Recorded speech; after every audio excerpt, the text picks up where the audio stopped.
Sa gitna ng kontrobersyang kinasasangkutan ni Andy Eigenman at Filmar Alipayo, isang di inaasahang detalye ang pumukaw sa atensyon ng netizens, ang matingkad na pink na background ng Instagram stories ni Andy. Ibinahagi mismo ng aktres at content creator ang isang palitan nila ng mensahe ng isang kaibigan, kung saan pinayuhan siya nito na huwag nang gumamit ng bright pink bilang background sa kanyang IG stories.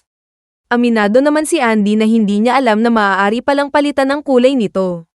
Dahilan para sila'y matawa sa nasabing usapan. Subalit, tila hindi lang si Andy at ang kanyang kaibigan ang napansin ito.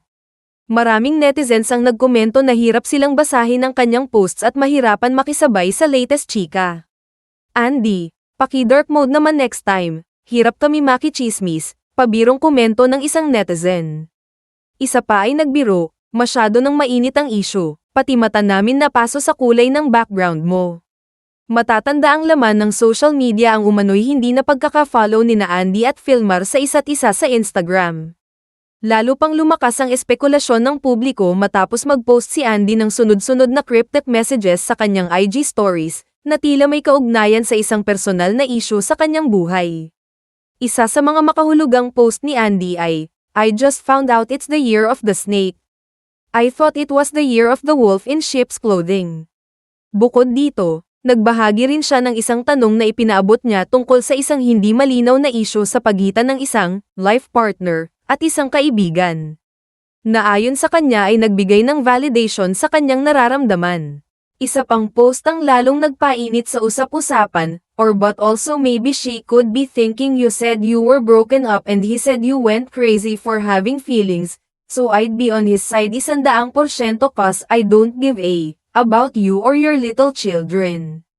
Cause you crazy and I'm most definitely not doing this because I'm actually toxic.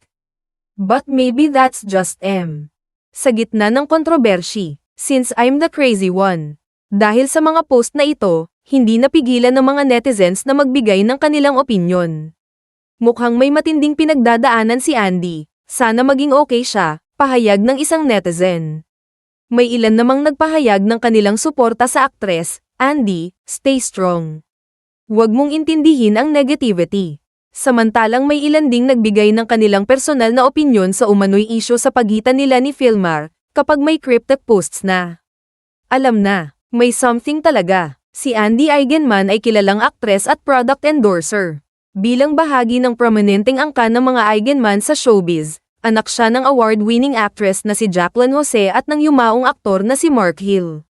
Sa kasalukuyan, tinutukan ng publiko hindi lang ang kanyang buhay pamilya kundi pati na rin ang bawat detalye ng kanyang social media activity, maging ang kulay ng kanyang Instagram background. Bago pa man ang kanyang relasyon kay Filmar Alipayo, naging usap-usapan din noon ang love life ni Andy sa showbiz. Isa sa kanyang naging tanyag na karelasyon ay ang aktor na si Jake Ejercito, na siyang ama ng kanyang panganay na anak na si Ellie.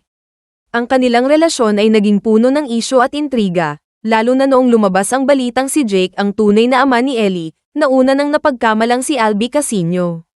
Si Albie naman ay naging sentro rin ng kontrobersya matapos siyang madawit sa issue ng pagbubuntis ni Andy, na kalaunan ay nalinawan ng hindi siya ang ama ng bata.